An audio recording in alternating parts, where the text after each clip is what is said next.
Bonsoir. Bonsoir, mon nom est Gilbert Thibodeau. Vous écoutez l'émission Le Candidat. Nous sommes mardi le 27 février. C'est une année bissextile. Il y aura 29 jours. Ce qui fait que le printemps va arriver un peu plus tard.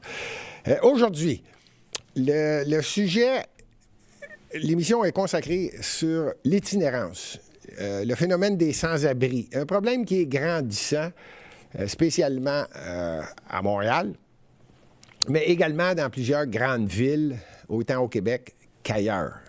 Et ça s'applique également en Amérique du Nord. Je lisais dans un journal assez récent que j'ai dit, tiens, je vais quand même, avant de partir l'émission, faire le titre. Les villes où c'est pas la place pour faire une crise cardiaque. Ah, Montréal est évidemment... Mais évidemment, dans les villes où c'est pas très bien d'avoir un problème avec son cœur ou un autre phénomène qui fait que vous avez besoin d'une ambulance, étant donné que, en tout cas, pas pour le moment, je n'ai pas vu d'ambulance qui circule en vélo. Et plusieurs pistes cyclables improvisées à Montréal ralentissent le phénomène de l'arrivée et le départ de l'ambulance. C'est bien triste. Pourtant, j'aime parler de Montréal, j'adore Montréal. Je ne sais pas pourquoi j'ai commencé avec une nouvelle qui ne me rend pas de bonne humeur, mais, que voulez-vous, je voulais tester le technicien, magnifique technicien ici qui suit généralement ce que je fais et qui sait très bien que je vais lancer le journal. Bon, ceci dit, aujourd'hui, le sujet de conversation qu'il va y avoir, l'itinérance. Si vous avez des commentaires, ça me fait toujours plaisir. S'il y a des sujets qui vous intéressent, évidemment, Montréal est un de mes livres de chevet, mais peu importe le niveau, quand ça touche à une de mes cordes, ça me fait plaisir d'en parler. Vous avez seulement qu'à l'écrire en bas. Et pendant que vous y êtes, si vous êtes sur YouTube, c'est peut-être le temps de cliquer le pouce en l'air qui nous aide à faire connaître l'émission et à plus de gens de voir qu'il existe Lux Média. Donc, l'itinérance. Avant de parler de l'itinérance, je veux quand même féliciter, remercier tous les organismes, que ce soit bénévoles, que ce soit des organismes qui reçoivent un certain montant d'argent, peu importe de quel palier, que ce soit de Montréal, que ce soit du gouvernement du Québec et quelquefois du Canada. Félicitations pour le travail énorme que vous faites. L'exemple que je vais vous donner, je vais vous en donner 2, 3. Je pense que la plupart des gens vont reconnaître le nom. L'anonyme. L'anonyme, c'est un style d'aide aux itinérants, aux sans-abri, plus proche peut-être à ceux qui ont des problèmes un peu de drogue. L'anonyme, c'est un autobus, un autobus qui se promène un peu dans le nord-est de Montréal, je pense qu'ils sont situés, mais qui circulent quand même régulièrement pour aider les gens qui seraient peut-être dans le besoin, qui auraient peut-être besoin de certains services. Il y a également quelqu'un que tout le monde connaît à Montréal, dans Hochelaga, le Chic Resto Pop. Le Chic Resto Pop. Ça, c'est très bien. Ça permet à des gens qui ne sont pas en moyen, presque sans-abri, ou peut-être même sans-abri. Ça permet aux gens de se rencontrer. C'est pas dispendieux, le repas est excellent, et les gens se rencontrent. Des fois, ça prend juste une petite motivation additionnelle qui aide la personne à dire « c'est décidé, je veux m'en sortir ». Donc, un hommage spécial au Chic Resto Pop dans Hochelaga. Également, pour terminer, un autre style, NAA.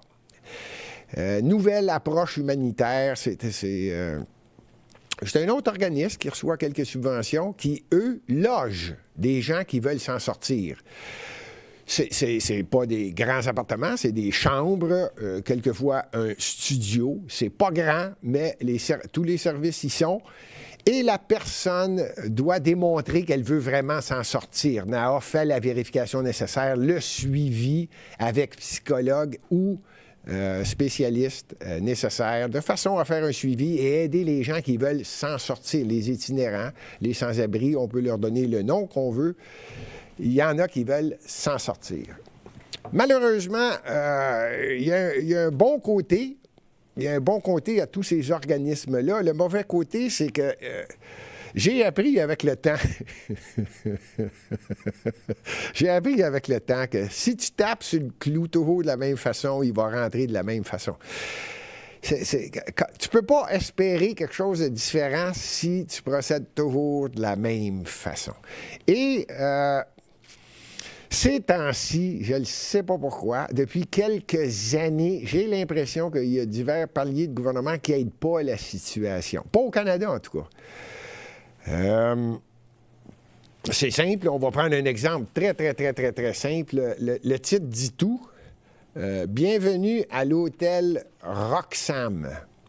Je ne sais pas s'il y en a qui connaissent le chemin Roxham. Ici, on a beaucoup de difficultés au Québec à dire les mots de façon exacte. Roxham, c'est un chemin par lequel passent des illégaux. Certains vont dire des réfugiés qui sont entrés au Canada de façon irrégulière. D'autres vont dire des immigrants qui, malheureusement, sont mal reçus dans leur pays. Je le dirai jamais assez, là.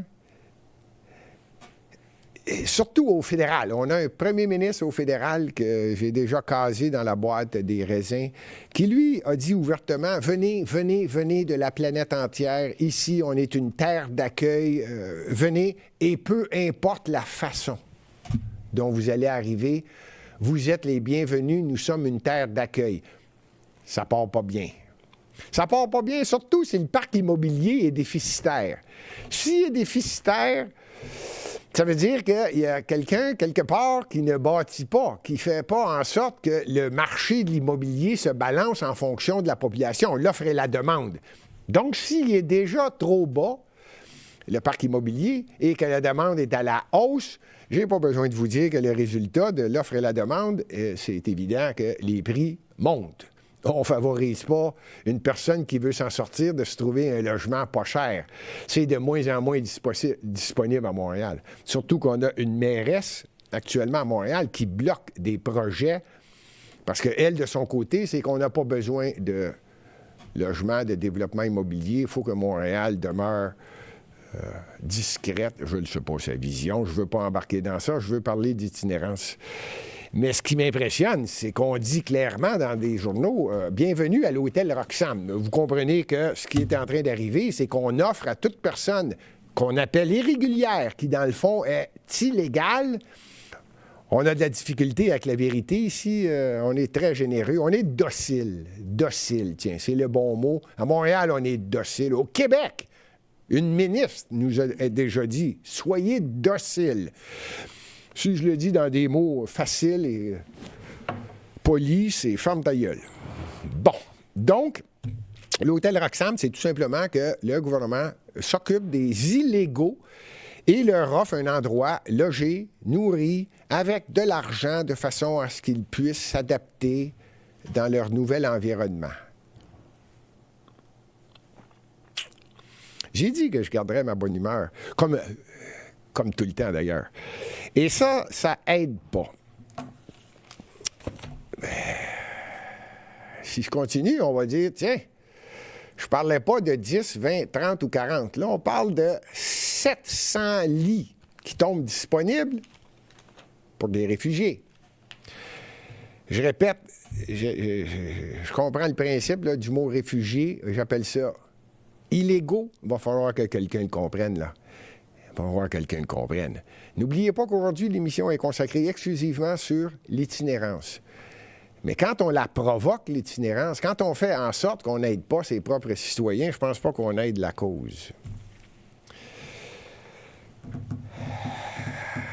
Voici les 3 causes, à part celle d'avoir des dirigeants, des élus, qui sont généralement, à mon avis, des raisins, sauf la mairesse de Montréal, qui, elle, est dans la boîte des prunes. Et là, je vais être précis. Il y en a plusieurs qui me disent « Pourquoi, Gilbert, tu ne les mets pas tous dans la boîte de raisins? » C'est parce que je respecte le sexe. À mon avis, il n'y a que 2 sexes. C'est tout. Mais je respecte la différence. Donc, les hommes vont dans la boîte des raisins et les femmes vont dans la boîte des prunes. C'est selon. L'itinérance. Comment ça se fait que ça existe et qu'est-ce qui fait qu'une personne est itinérante? On peut utiliser le mot sans-abri, on peut utiliser le mot personne assise sur le trottoir. Utilisez le mot, je pense que vous comprenez la figure, le sens du mot itinérant. J'ai participé d'ailleurs, je parlais tout à l'heure de NAA, j'étais au conseil d'administration de cet organisme-là et j'étais en charge du comité de faire l'acquisition de bâtiments de façon à augmenter le nombre de chambres disponibles pour aider encore plus de gens à pouvoir s'en sortir. Pour arriver avec une conclusion ou arriver avec un résultat, se faire une tête, il faut avoir jasé. Ce que j'ai fait depuis plusieurs années, chaque année, j'y vais régulièrement parce qu'il y a des endroits, je ne sais pas, comment est-ce qu'ils réussissent à trouver un parc, trouver un endroit qui est boisé et on voit beaucoup d'itinérants à chaque année à différents endroits selon que la ville réagit de telle façon à un endroit où plusieurs itinérants s'installent. Ceux qui connaissent l'organisme, les abris dans la nuit, passer la nuit avec un sans-abri, je ne sais pas s'il y en a qui se rappellent de ça, là, c'est un chandail, passer la nuit, là, j'ai passé la nuit, oui, je l'ai fait à quelques années, plusieurs années de suite, passer la nuit avec des sans-abri. Mon but, moi, c'était d'aller voir c'est quoi. Qu'est-ce qui fait qu'une personne se retrouve là? Et il fallait trouver des solutions. Avant d'arriver aux solutions, il faut savoir que ce n'est pas tout le monde qui veut être dans cette position-là. La première chose qui peut arriver, c'est ce que j'appelle les gens... Il n'y a pas de facilité dans ce domaine-là, mais je vais dire c'est les plus faciles à aider. Ceux qui ont perdu leur emploi. Ceux une erreur, il s'est produit une erreur, c'est ça, il a perdu son emploi ou problème dans le couple, et c'est pas lui qui a gagné. Et là, si je dis l'homme, ça peut être la femme. C'est pas elle qui a gagné. Il y a des femmes qui sont également itinérantes, là. Et donc, ce sont des gens, c'est une situation précise à un moment donné, exceptionnelle, c'est arrivé, la personne se trouve sans abri. Ces gens-là, c'est plus facile. Les gens connaissent une vie différente et là, on passe une mauvaise situation. Les organismes en place font un travail, je le disais tout à l'heure, très, très bien. Ils sont faciles à reconnaître, même que juste avant d'être à la limite de sans-abri et d'avoir faim et d'être vraiment à la limite, ces gens-là partent à la recherche d'organismes pour les aider. Donc, je pense que quand on parle de sans-abri, il faut faire une petite division. Moi, je la divise en 3, en fait, en 4. Le gouvernement n'aidant pas, mais j'élimine ce qui est en train de se passer et qui n'aide vraiment pas la situation, là. Donc, je le divise en 3. C'était la première. La deuxième... que j'appelle la deuxième classe, là, ceux qui sont des sans-abri, qui sont beaucoup plus difficiles. Et c'est un phénomène qui, malheureusement, est grandissant et de plus en plus grandissant à l'intérieur de l'itinérance. Ce sont les gens qui ont un problème de drogue avancé ou d'alcool avancé. C'est malheureux, c'est triste, et ça, c'est un problème. J'irais même jusqu'à ceux qui ont un problème de jeu, qui peut en venir à l'alcool, qui peut en venir à différentes choses. C'est le deuxième qui, lui, est un problème quand on veut ramener quelqu'un à la vie, ça veut dire lui donner une fierté, lui donner la chance de comprendre que c'est possible de s'en sortir. Mais je vais faire une parenthèse, là, je n'ai jamais pris de drogue de ma vie. Il a fallu que je m'informe beaucoup pour comprendre que Et je vais faire bien attention parce que c'est délicat. Des fois, je me pose la question, est-ce que c'est facile d'avoir une prescription et d'aller chercher, le terme exact, là, l'oxycodone, là, je ne le sais pas, mais il y a des drogues, là, fentanyl, qui contiennent différentes choses qui sont disponibles peut-être en pharmacie avec des prescriptions. Y a-t-il des médecins qui ont le doigt facile dans la prescription quand quelqu'un va là et dit « j'ai besoin d'être soulagé » ou « je ne le sais pas, je ne veux pas aller de ce côté-là ». Ce que je sais, c'est que peut-être que ce serait bien d'aller vérifier ce sentier-là pour voir est-ce qu'il y a une certaine facilité d'aller chercher de la drogue.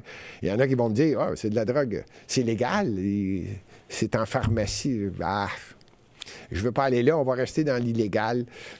Mais le dossier est à vérifier. Peut-être qu'au Québec, quand on vérifie le nombre de prescriptions et le nombre de pilules qui se donnent pour les enfants, et pour différentes raisons, le Québec bat à peu près tous les records, là, encore une fois. Le Québec, il bat bien les records. Il bat les records des pilules, des prescriptions là, pour les enfants, pour les calmer, puis nommez-les, là. C'est bien triste et ça peut causer peut-être une habitude. Je reviens à mon point numéro 2, la drogue et la boisson. Encore là, il y a des organismes qui tentent de les sortir, de les aider à reprendre un goût à la vie.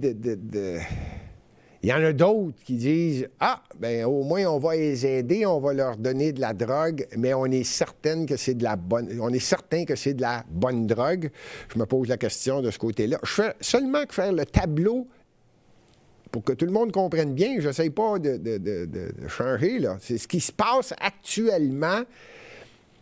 Et comme j'ai dit, on frappe toujours sur le clou, toujours de la même façon. Je me pose la question, comment est-ce qu'on essaie d'avoir un nouveau résultat? C'est grandissant. À Montréal, c'est un peu partout. Je n'ai pas besoin de nommer coin de rue. Puis si je m'y mettais, là, je partirais de Saint-Denis-Mont-Royal en descendant jusque dans le Vieux-Montréal, en passant sur Peel, Stanley. Peu importe la rue, que ce soit dans la Côte-des-Neiges, Notre-Dame-de-Grâce, dans Montréal-Nord, dans Pointe-aux-Trembles, peu importe. Tous les arrondissements là, le connaissent et personne ne va aller à l'inverse de ce que je dis. C'est grandissant, malheureusement.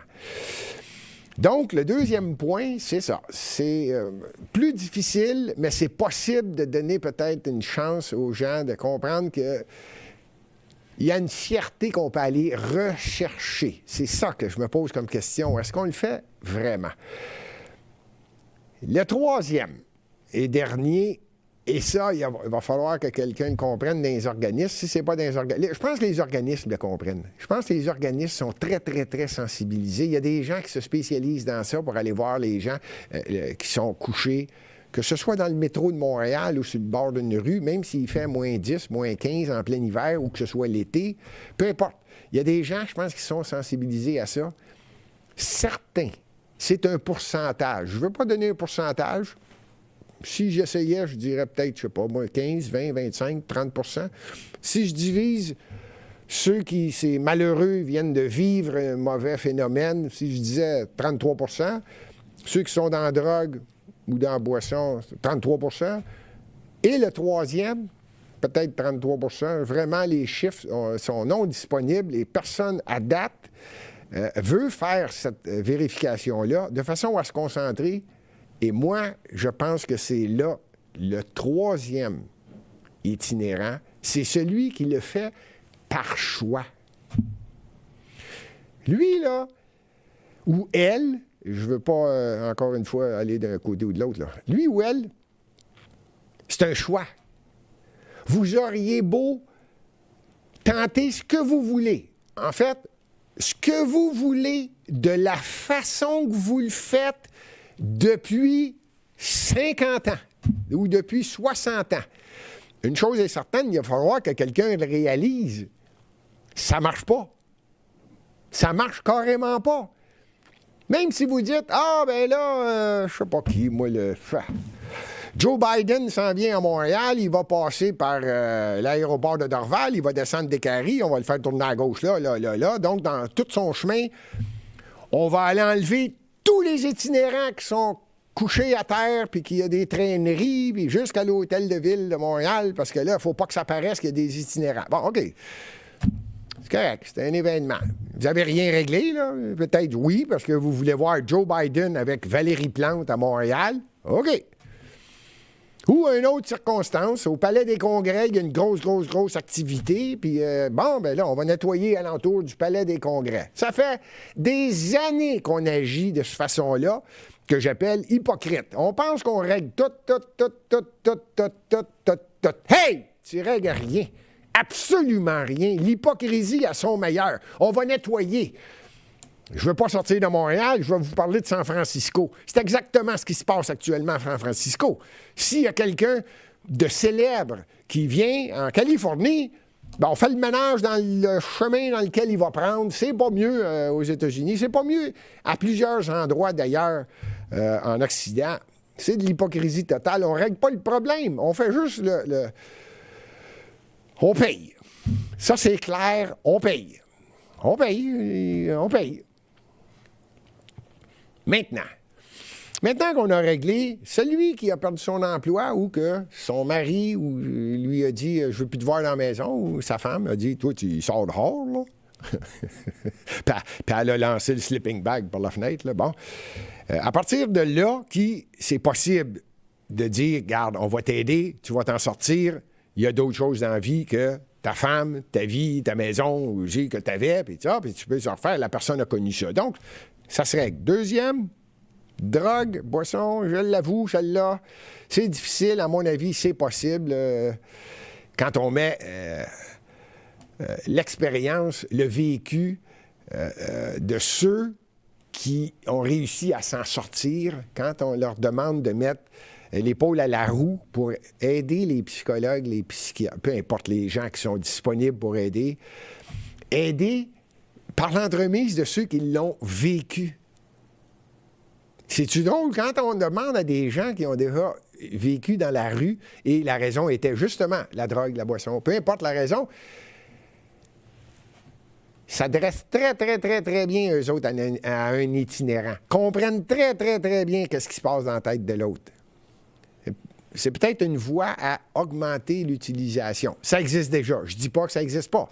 De plus en plus, on réalise que ces gens-là comprennent ce qui se passe, ce qui s'est passé dans leur tête, dans leur vie, et sont capables d'évaluer qu'est-ce qui arrive là. La troisième situation, c'est celui ou celle qui ne veut pas sortir de la rue. Là, je reviens au début. Vous réécouterez l'émission. J'ai répété à quelques reprises. Il y a des gens, on doit leur redonner une fierté. Ils n'ont plus de fierté. Il va falloir que quelqu'un le comprenne. On vit dans un système. Qu'on l'accepte pas, le système n'est pas parfait. Et plus ça va, si vous voulez mon opinion, plus ça va, moins le système va bien. On s'en aperçoit de plus en plus, là. Là, on favorise de plus en plus l'élite. Les riches deviennent plus riches, les pauvres deviennent plus pauvres. Je ne veux pas rentrer dans ça. Je ferai une émission vraiment précise, bien encadrée sur ce phénomène-là. Mais je reviens à l'itinérant qui, lui, il a décroché du système. Essayez pas. J'ai passé des nuits, moi, avec jaser et essayer de voir. Il y en a qui sont des excellents orateurs. Il y a des gens qui parlent très bien. N'allez pas croire qu'un sans-abri ou qu'une personne qui a décroché totalement du système est décroché totalement. Peut-être mentalement, oui, si on veut le comparer au système. Mais ces gens-là sont capables de s'exprimer puis ils expliquent leur cheminement, mais tu vois qu'ils sont pas là. Pas en tout.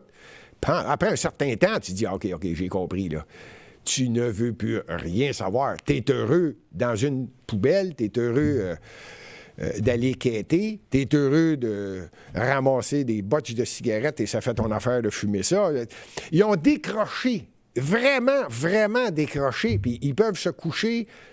Je n'ai pas besoin de finir ma phrase, là. Peu importe l'endroit. Ils se foutent de ce que tu penses, ils se foutent du système. Là, j'arrive au point et je termine là-dessus.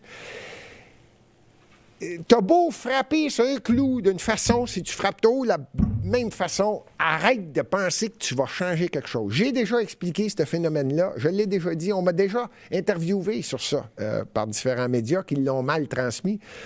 Mais mon point reste le même. Pourquoi ne pas tenter de redonner une fierté à quelqu'un qui s'en calique de toi? Il se calique de ton système. Il te regarde, puis dans son visage, tu le vois. Il te regarde, puis il dit, garde, continue à te faire crosser le cave. Moi, je suis heureux dans la rue. Puis il parle quasiment comme ça. Non seulement avec ses yeux, des fois, il l'exprime exactement de cette façon-là. Pourquoi ne pas y aller d'une autre façon? Pourquoi pas essayer d'y donner une fierté? Pourquoi ne pas dire, OK, le système ne fonctionne pas. Notre système ne fonctionne pas. Pourquoi ne pas essayer de voir, on va aller dans un système? Et croyez-moi, vous allez comprendre que c'est exactement le même système que l'on vit de façon à ce qu'il puisse le comprendre. Qu'est-ce qui fait qu'on est heureux dans le système, même s'il n'est pas parfait? Je le répète, il n'est pas parfait, puis il empire. Je le dirai jamais assez, là. Mais c'en est un. Pourquoi ne pas en offrir un autre? Pourquoi ne pas dire? On le sait que ces gens-là vont aller se coucher. J'avais pris des notes. Il y en a qui vont comprendre ce que je dis, là. Le parc Maisonneuve, Mont-Royal, Angrignon, La Fontaine, Jeanne-Manche, le parc René-Lévesque à la Chine, l'île Bizarre, l'île de la Visitation, le parc Frédéric Bach, dans Villeray-Saint-Michel, le parc Jarry. Bon, il y en a des parcs. Il y a quelques itinérants, bon, sauf que ce sont des parcs et généralement, les autorités sont assez vite pour dire « sors d'ici ». Bon. Sauf qu'il y a d'autres endroits où ils réussissent à aller s'installer.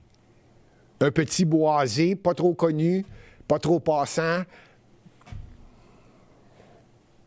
à tous les ans. Je vous le dis tout de suite, on est au mois de février, vous allez voir, au mois de mai, juin, cette année, comme à tous les ans. Il y a quelqu'un qui va dire, bon, ça y est, il y a énormément d'itinérants qui ont installé des tentes. Si c'est pas dans le parc Steinberg, ça va être quelque part ailleurs, sur Notre-Dame, ça va être quelque part. Bon, c'est à tous les ans. Qu'est-ce que vous voulez que je vous dise? Ils sont dans un système, c'est le leur, puis ils se sacrent bien du système dans lequel ils ont décroché. Pourquoi ne pas dire, on va y aller d'un autre angle? Moi, j'avais dit, on devrait leur donner la terre, une pelle, trouver un terrain qui n'est pas un parc où il y a beaucoup de touristes, où il y a beaucoup de gens avec des enfants, puis tout ça. Je comprends très, très bien qu'on essaie d'éviter ça. Mais pourquoi pas leur dire, c'est là que vous allez aller? Mais en même temps, on ne l'a jamais essayé. Pourquoi ne pas leur donner des semences de tomates, des concombres, des patates, des carottes, peu importe. Il y a toujours un leader. Croyez-moi, là, j'aime Montréal, je l'ai fait, je suis allé voir des itinérants. C'est eux qui me le disent. Et ce sont des itinérants qui savent que c'est possible, mais ils ont décroché de la fierté. Eux sont capables de comprendre et de dire aux autres itinérants, « Hey, fais attention! C'est là qu'on a planté les tomates. Là. Quand tu te lèves à matin, là, hier, tu étais gelé comme une balle, tu as encore 3 seringues dans le bras. Là. Va enlever tes seringues dans le bois là, si tu veux venir ici, parce que là, on a planté des tomates, parce qu'on va manger là, cet automne. Je ne sais pas si vous comprenez, là. C'est un système hors système.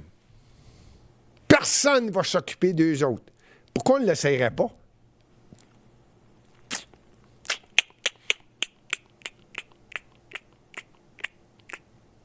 Hey, ça m'a fait plaisir.